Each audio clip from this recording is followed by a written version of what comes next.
Hello everyone, आप देख रहे हैं rank plus the learning app और मैं हूं चंदन एमएलटी। डियर साथियों, आज हम लोग इस वीडियो में अगेन एक नई वैकेंसी के बारे में डिस्कशन करने के लिए जुड़े हुए हैं। इस वीडियो में अगेन नया वैकेंसी आया है। नई वैकेंसी जो आया है वो आया है GIMS से। कौन सा सर? एक इंस्टीट्यूट पड़ता है। यह वैकेंसी उत्तर प्रदेश का है, government institute of medical sciences.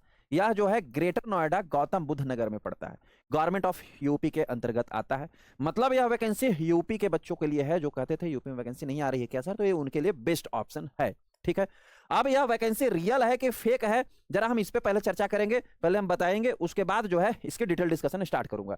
क्या सिलेबस होगा, कैसे सिलेक्शन होगा, कब तक फॉर्म भरा जाएगा, कैसे आप पढ़ोगे, कैसे प्रिपरेशन करोगे, कौन कौन अप्लाई कर सकते हैं, क्या क्या डिग्री डिप्लोमा है, कितने पोस्ट वैकेंसी है, सभी बातों पे चर्चा करूंगा। लेकिन पहले रियल है कि नहीं, सिंपल सा गूगल पे आओगे और GIMS आप सर्च करोगे, या पूरा भी लिख सकते हो government institute of medical sciences greater Noida, ऐसा भी लिख दो या GIMS लिख दो, आ जाएगा। GIMS का फर्स्ट वेबसाइट आ रहा है gims.ac.in, बस इसी को आपको क्लिक करना है। होम पेज पर नहीं जाओ, होम पेज से और आपको दौड़ाना होगा। GIMS का जैसे ही वेबसाइट आएगा, यहाँ देखो रिक्रूटमेंट नोटिफिकेशन दिख रहा है। रिक्रूटमेंट नोटिफिकेशन पे जाओगे तो डायरेक्ट वहीं आप सीधा रिडायरेक्ट हो जाओगे।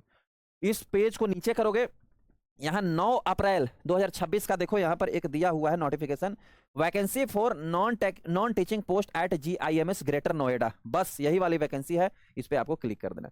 जैसे क्लिक करोगे वही वाली PDF ओपन हो गई। सर कौन सी वाली PDF ओपन हो गई? जो वाली PDF में यहाँ दिखा रहा हूँ। यह PDF इसके ऑफिशियल वेबसाइट पे अवेलेबल है, दैट मींस यह वैकेंसी रियल है। Got it. अब आते हैं और आगे के डिटेल पर। भाई आगे के डिटेल क्या दिया गया है? इस वैकेंसी का जो फॉर्म फिलअप है वह 10 अप्रैल 2026 से स्टार्ट होगा, सो 9 मई 2026 तक चलेगा। आज है 11 अप्रैल 2026, यानी कि 10 अप्रैल से यानी कल से ही स्टार्ट हो चुका है फॉर्म अप्लाई।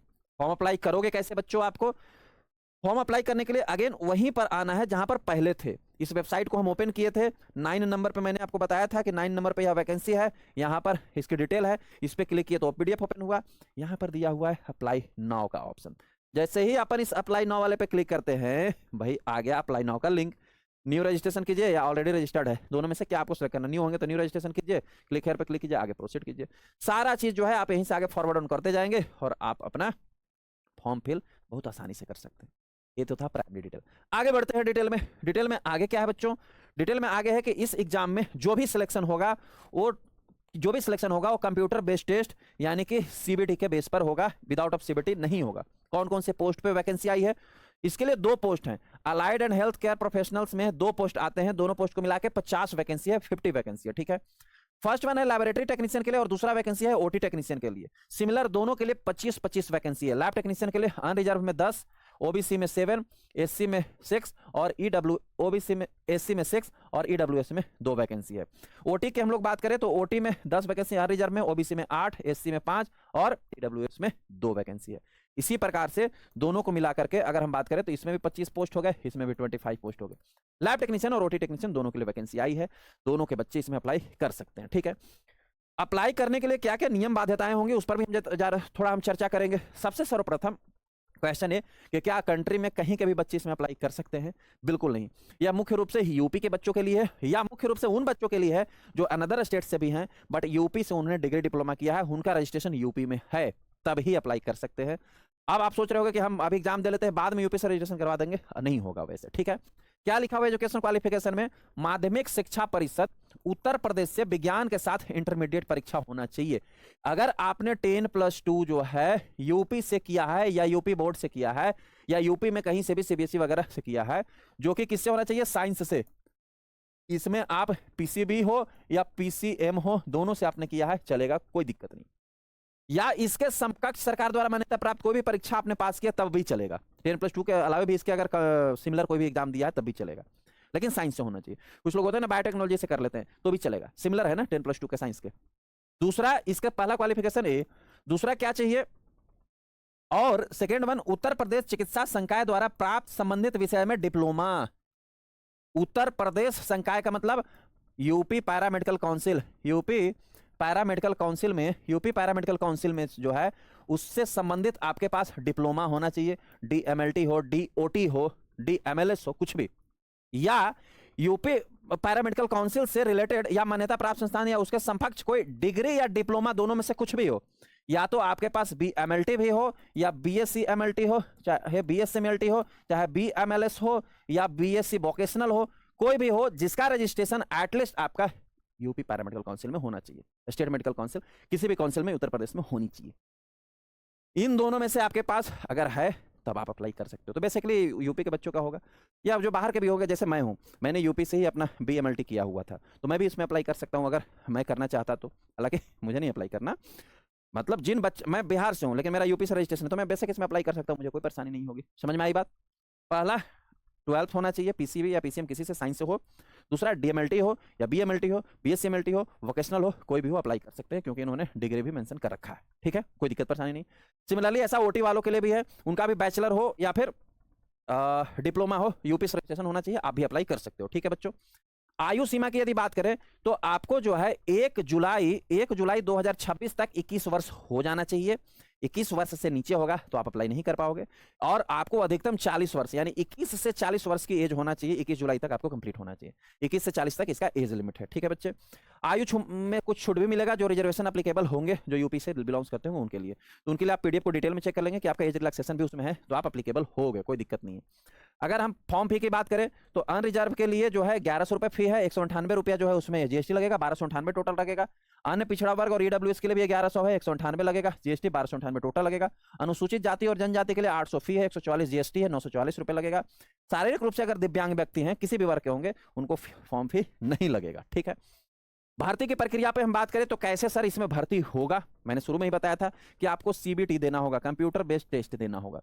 इस कंप्यूटर बेस्ड टेस्ट में जो है 2 सब्जेक्ट्स होंगे, 2 सेक्शन होंगे, सेक्शन A और सेक्शन B। सेक्शन A जो है टेक्निकल पार्ट्स होंगे, और टेक्निकल पार्ट से जो है आपको 80% क्वेश्चन पूछा जाएगा। यानी जो भी आपने DMLT किया हुआ है, BMLT किया हुआ है ना, MLS किया हुआ है वोकेशनल, उससे 80 क्वेश्चन आएंगे, 80% क्वेश्चन। और जो 20% क्वेश्चन होंगे, जो 20% क्वेश्चन होगा, वो किससे होगा? नॉन टेक्निकल से होगा, यानी कि हिंदी, इंग्लिश, रीजनिंग, ये सारे से होगा, जिसको हम कहते हैं व्यवहारिक ज्ञान, उससे होगा। ठीक है, टोटल 80 और 20 100 क्वेश्चन लगभग पूछे जाएंगे आपको। मान के चलो अभी मार्क्स इन्होंने नहीं एक्सप्लेन किया है, लेकिन 100 मार्क्स भी चलो उसमें में भी पूछा जा सकता है, इन्होंने भी परसेंटेज में बताया था। ठीक है, 100 क्वेश्चन को सॉल्व करने के लिए आपको 120 मिनट का समय दिया जाएगा, 2 घंटे का, यानी 20 मिनट ज्यादा आपके पास समय मिलेंगे। यही इसका पैटर्न है। तो भाई पैटर्न तो जाहिर सी सारे जो लैब टेक्नीशियन के एग्जाम्स हो रहे हैं यही पैटर्न होता है। OT के लिए भी सेम यही फॉलो होगा, जो आपने OT का ड्यूरिंग किया है उससे 80%, 20% नॉन टेक्निकल से पूछे जाएंगे। गॉट इट बच्चों, ये था इसका पैटर्न। हमेशा आपको जो है कंप्यूटर CBT से ही इसका एग्जाम होगा। इसका एग्जाम भी उसी पैटर्न में फॉलो होगा जैसे MCRE लेता है। कैसे? इसमें एग्जाम लेते समय 4 सेक्शन बनाया हुआ होगा, 25 चौका 100, 25 क्वेश्चन का। पहला 25 क्वेश्चन का अगर एक सेक्शन आपने सोल्व कर लिया, सबमिट कर लिया, फिर अगला खुलेगा। जब अगला खुल गया तो पीछे वाला ओपन नहीं होगा। इसमें कुछ ऐसा ही इन्होंने लिखा हुआ है कि कंप्यूटर आधारित प्रश्न जो होंगे 4 खंडों में विभाजित होंगे।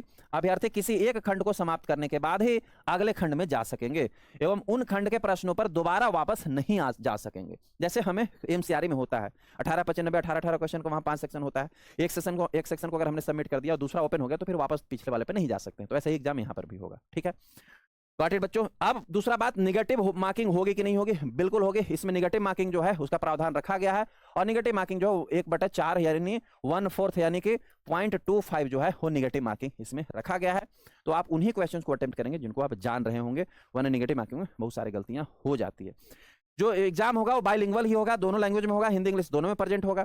अब एग्जाम सेंटर कहां कहां जा सकते हैं इसका भी इन्होंने डिटेल दिया हुआ है। गौतम बुद्ध नगर, ग्रेटर नोएडा, लखनऊ, गोरखपुर, मेरठ, आगरा, झांसी, मुरादाबाद, प्रयागराज और वाराणसी, इन्होंने 9 जो है वो एग्जाम सेंटर बनाया हुआ है। यदि आप इसमें फॉर्म फिल करोगे तो इन 9 जगहों पर आपका जा सकता है सेंटर। अब आप देख लेना कि आपका नजदीक कौन सा है, उसमें आप अप्लाई करना। इसके सिलेबस की बात करें तो इस PDF में यहाँ दिया हुआ, click here for the lab technician syllabus, click here for the OT technician syllabus. इस PDF को मैं आपको दे दूंगा। इस PDF को डाउनलोड करने के लिए आपको हमारे WhatsApp चैनल पर जाना होगा, वहां से आपको लिंक होगा, वहां भी डाउनलोड कर लोगे। WhatsApp चैनल का लिंक जो है इस वीडियो का डिस्क्रिप्शन में आपको मिल जाएगा और कमेंट में भी पिन मिल जाएगा। WhatsApp चैनल पर जाइए, वहां से भी डाउनलोड कर सकते हैं।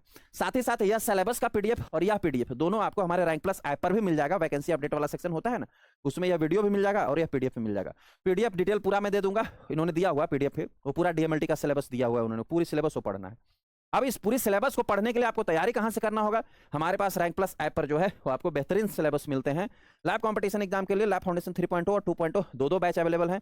इन दोनों में से आप किसी बैच में भी ज्वाइन करके कंप्लीट सिलेबस आपको पढ़ने के लिए मिलेगा।